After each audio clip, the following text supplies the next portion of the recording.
Next हमारा topic है glycolysis का। ग्लाइकोलिसिस हम यहाँ पे स्टार्ट कर रहे हैं पेज नंबर 96 से आपकी बुक का, और ग्लाइकोलिसिस ओवरव्यू से, ठीक है, ओवरव्यू से, ठीक है। अच्छा, इसके अंदर सबसे पहले तो उन्होंने बताया हुआ है कि जो ग्लाइकोलिटिक पाथवे है ना वो बॉडी के सारे टिश्यूज में हो रहा होता है, और उन जो है ना क्या कहते हैं हम इसमें करते क्या है, बेसिकली जो मेटाबॉलिज्म स्टार्ट होता है ना, उसका मेटाबॉलिज्म का पहला स्टेप ही, फर्स्ट स्टेप जो होता है ना, वो ग्लाइकोलिसिस ही होता है, ठीक है। अब ग्लाइकोलिसिस एरोबिक हो रही है या एनएरोबिक हो रही है, ठीक है, वो आगे डिसाइड करेगी कि आगे इसका फेट क्या होगा, ठीक है। अगर ग्लाइकोलिसिस एरोबिक हो रही है यानी ऑक्सीजन की प्रेजेंस में हो रही है, या फिर ऐसे बॉडी के टिश्यूज में हो रही है जहाँ पे ऑक्सीजन की जो अमाउंट भी हमारे पास अवेलेबल है, उसके अलावा उसके अंदर माइटोकॉन्ड्रिया वगैरह भी है कि अगर उसके अंदर ग्लाइकोलिसिस होती है, NADH वगैरह प्रोड्यूस होता है, तो उससे आगे हमारे पास ATP जनरेशन के लिए हमारे पास मैकेनिज्म मौजूद हो, ठीक है। माइटोकॉन्ड्रिया वाले सेल्स और ऑक्सीजन रिक्वायरिंग, ठीक है। एरोबिक वो वाला होता है ना जिसमें ऑक्सीजन चाहिए होती है हमें, और एनारोबिक होता है जिसमें ऑक्सीजन नहीं चाहिए होती।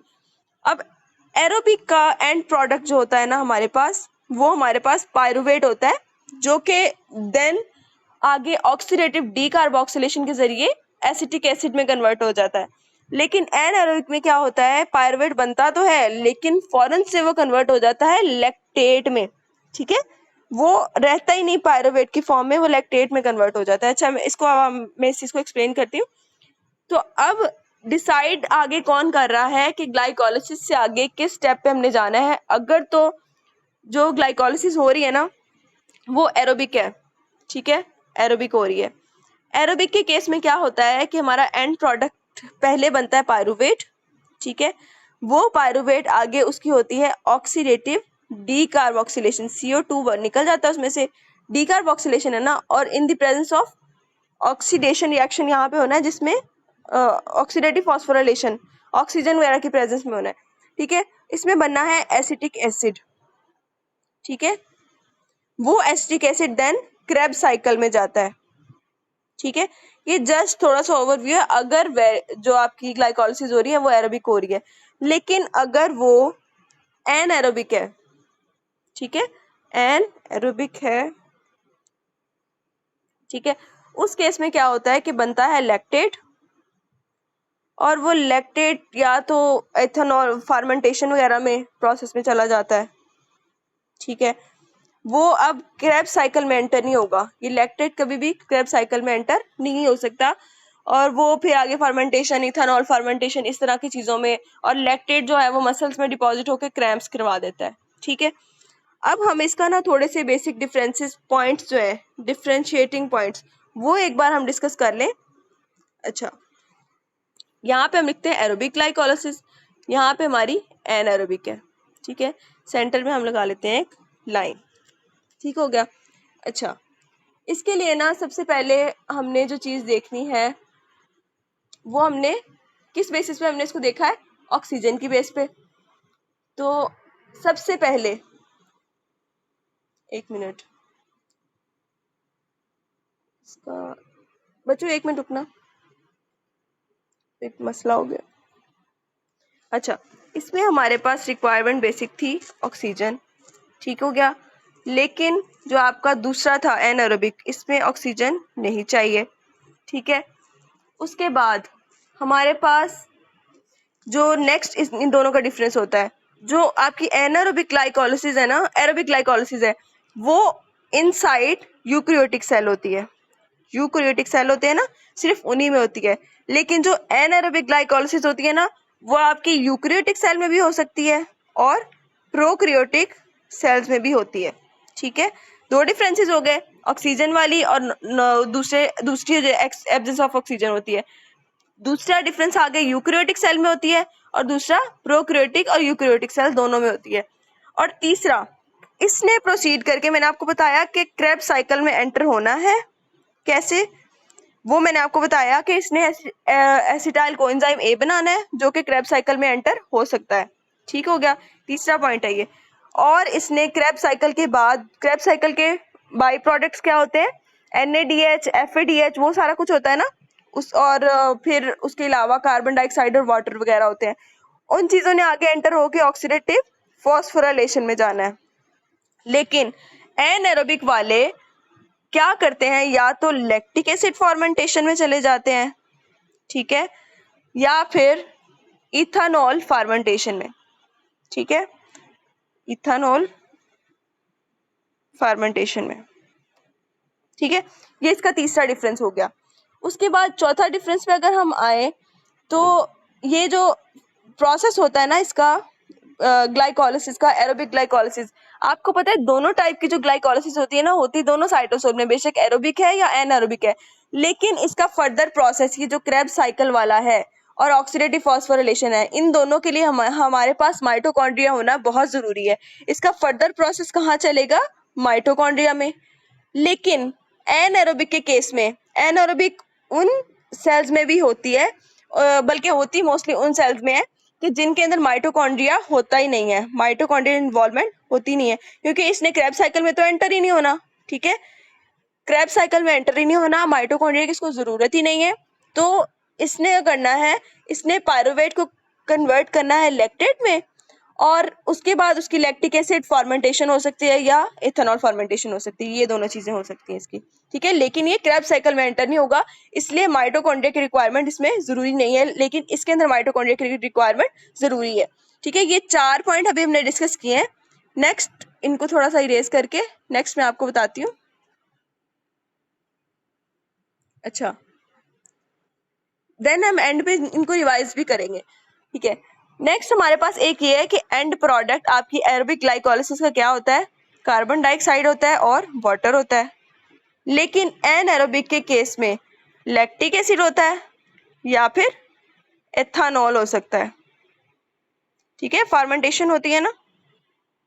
अच्छा, उसके बाद इसके अंदर एक और डिफरेंस आता है कि एंड पे ना इस ग्लाइकोलिसिस की रिएक्शन के अंदर एरोबिक ग्लाइकोलिसिस दोनों में एक ना NADH बनता है,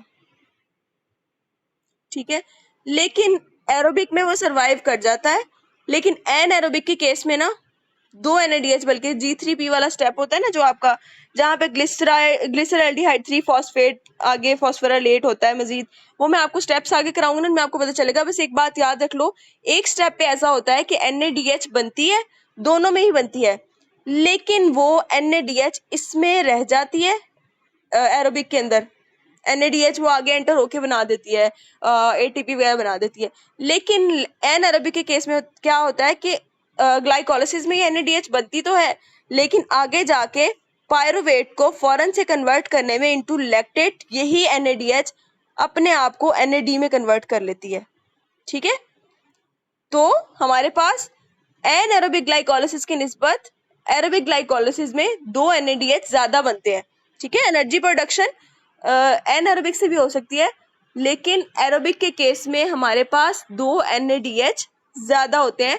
एरोबिक ग्लाइकोलिसिस आपकी एनएरोबिक से 2 NADH में लीड कर जाती है, ठीक है, ग्लाइकोलिसिस के प्रोसेस में, क्योंकि इसने आगे पायरुवेट को लैक्टेट में कन्वर्ट नहीं करना, ठीक है, जबकि एनएरोबिक ने क्या करना है, जो पायरुवेट बनेगा उसको फॉरन से कन्वर्ट करना है इनटू लैक्टेट, और इस प्रोसेस के लिए NADH को कन्वर्ट करना जरूरी है इनटू NAD, ठीक हो गया। NADH को तोड़ के NAD बना देगा और पायरुवेट को क्या बना देगा, लैक्टेट बना देगा, ठीक हो गया। और ये लैक्टेट क्रैम्प्स डालता है, ठीक है। ये दोनों बेसिक, दोनों के कुछ डिफरेंसेस थे जो हमने कर लिए हुए हैं। और उसके अलावा एक बात कि बॉडी के सारे एरोबिक सेल जिनके अंदर माइटोकॉन्ड्रिया वगैरह, उनमें तो हमारे पास एरोबिक हो रही है, लेकिन जो सेल्स ऐसे हैं कुछ जैसे RBCs हैं आपके, ठीक है, जिनमें माइटोकॉन्ड्रिया है ही नहीं है, या फिर कुछ पार्ट ऑफ आई जिनमें कॉर्निया वगैरह आ जाते हैं, ठीक हो गया। उसके अलावा जो है वो ऐसे सेल जिनके अंदर ऑक्सीजन की कमी है, ऑक्सीजन डेफिशिएंट सेल है, उनके अंदर एनारोबिक ग्लाइकोलिसिस होती है। बाकी बॉडी के सेल जिनके अंदर आपके बाकी टिश्यूज वगैरह आते हैं, सारा कुछ आता है, उनके अंदर क्या होता है, आपकी एरोबिक ग्लाइकोलिसिस होती है सबके अंदर, ठीक हो गया।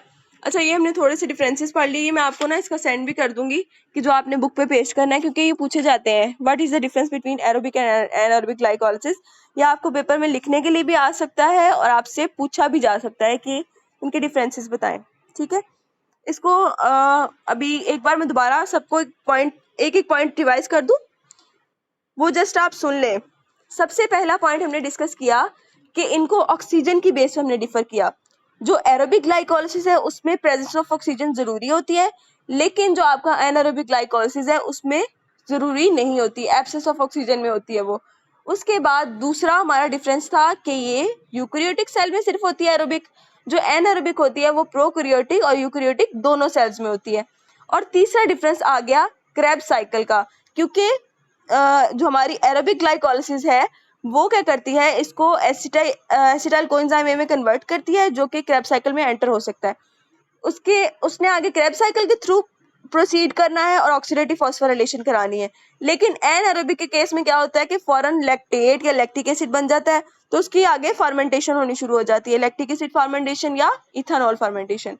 उसके बाद नेक्स्ट हमारे पास एक इसका डिफरेंस आता है कि वो उसके लिए माइटोकॉन्ड्रिया की एरोबिक रेस्पिरेशन, एरोबिक ग्लाइकोलाइसिस के लिए हमारे पास माइटोकॉन्ड्रिया का होना जरूरी है, क्योंकि आगे इसके जो प्रोडक्ट्स है ना वो यूज ही आपका माइटोकॉन्ड्रिया कर सकता है, क्योंकि क्रेब्स साइकिल और ऑक्सीडेटिव फॉस्फोराइलेशन दोनों प्रोसेस आपके माइटोकॉन्ड्रिया में ही होते हैं। ठीक है, उसके बाद जो दूसरा आपका था एनारोबिक, उसके अंदर हमारे पास माइटोकॉन्ड्रिया की जरूरत नहीं है खास, क्योंकि उसने आगे लैक्टिक एसिड फर्मेंटेशन वगैरह ही करनी है, तो उसके लिए माइटोकॉन्ड्रिया जरूरी नहीं है। अब इसके एरोबिक के एंड प्रोडक्ट क्या थे, कार्बन डाइऑक्साइड और वाटर था, जबकि एनारोबिक के एंड प्रोडक्ट क्या थे, लैक्टिक एसिड और एथेनॉल था। उसके बाद हमने आखिरी डिफरेंस पढ़ा NADH का, क्योंकि NADH इसमें जो दो NADH सर्वाइव कर जाती हैं, तो इसमें जो एनर्जीज का डिफरेंस आता है ना उसमें दो NADH एरोबिक की ज्यादा होती हैं, दो NADH पे लीड कर जाता है। लेकिन एनारोबिक के केस में क्या होता है कि पायरुवेट दोनों जो बनते हैं ना वो दोनों कन्वर्ट हो जाते हैं इनटू लैक्टेट में, ये दो NADH को यूटिलाइज करके, तो इसलिए ये दूसरा एनारोबिक लैग कर जाता है दो NADH में। ठीक है, अच्छा उसके बाद आखिरी चीज हमने पढ़ी थी कि ये कौन कौन से सेल्स में होता है, ये RBCs वगैरह जिनके अंदर माइटोकॉन्ड्रिया नहीं होते, उन सेल्स में होता है, या ऑक्सीजन डेफिशिएंट सेल में। और बाकी एरोबिक वाला ऑक्सीजन रिच सेल्स वगैरह जो होते हैं बॉडी के बाकी टिश्यूज वगैरह उन सब में होता है। ठीक है, ये हमारा डिफरेंस कंप्लीट हो जाता है यहाँ पे। उसके बाद नेक्स्ट हमारा topic glucose transport in the cell.